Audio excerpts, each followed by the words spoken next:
Good morning mga lods. Ayan at narito tayo sa gitna ng island mga lods. Para lang tayo ay makakuha ng magandang picture mga lods. Ayan at ayan mga lods yung place natin. Ayan. So magang ito. Napakaganda at napaka-smooth mga lods, no. Wala pang masyadong traffic kasi nga maaga pa naman. So ayan mga lods, no. Ayan. Ayan, nasa gitna pa rin tayo mga lods ng island. At yan. Maaga nagsianuhan yung mga natin. Ayan, bukas na rin naman yung mga tindahan mga lods, no. Maganda pagmasdal mga lods sa umagang ito. Lalong-lalo yung araw natin mga lods, tingnan nyo. Ayan. Sinisilayan lang natin mga lods yung kagandahan ng araw natin. Ayan. Yan po mga lods ay papuntang po yan, no? Papuntang Hilping. Ayan. Diretso yung paliparan, paikot po yan. Ayan. Ayan. Diyan sa bandang baba mga lods. Ayan. Sa unahan pa roon tulay na po yan mga lods, no? Tulay.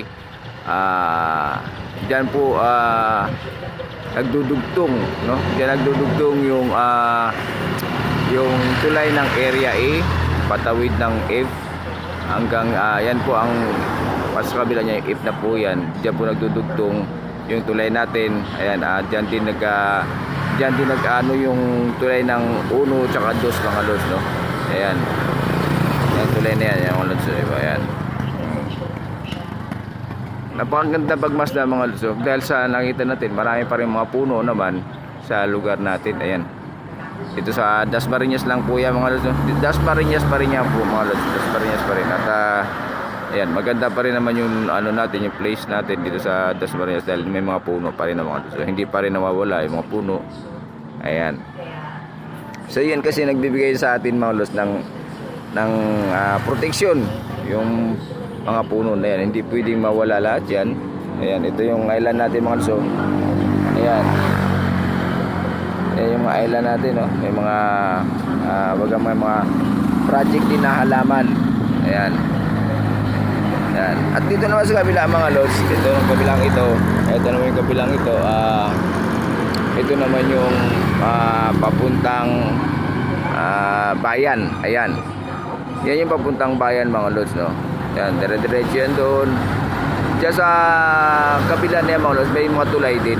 May tulay din na nagdudugtong papuntang bayan, Santa Maria.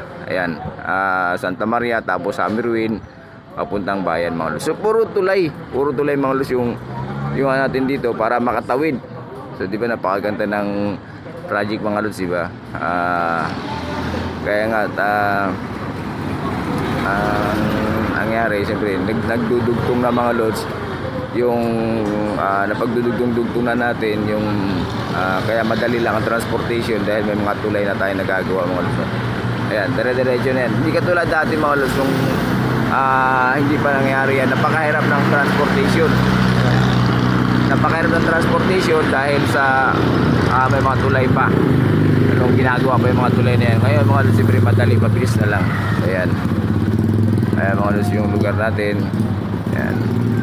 Maganda din naman mga lods, no? At tahimik pa rin naman yung lugar natin. Ayan. So ayan. At ayan mga lods, ang kita nyo yan.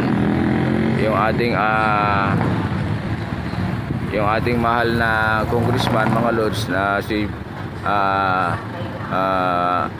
PD Barsaga mga lods. Ayan. At mayroon siyang roon dahil sa pumanaw na mga lods.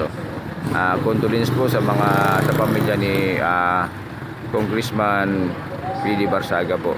Good morning sa inyong lahat. Ayan mga lods yung kanyang tarpaulin. Ayan, nakita nyo po yan sa Barangay San Luis mga lods. Ayan. Malungkot man pero siyempre wala tayong magagawa mga lods. Ayan talagang buhay. Lahat naman tayo mga lods ay papunta roon. Lahat, wala pong exemption. At yan naman po yung tower natin mga lods. Ayan. Tower po yan mga lods na dyan nagdudugtong at siya nagsusupply ng mga kuryente sa lahat. Ayan. Kaya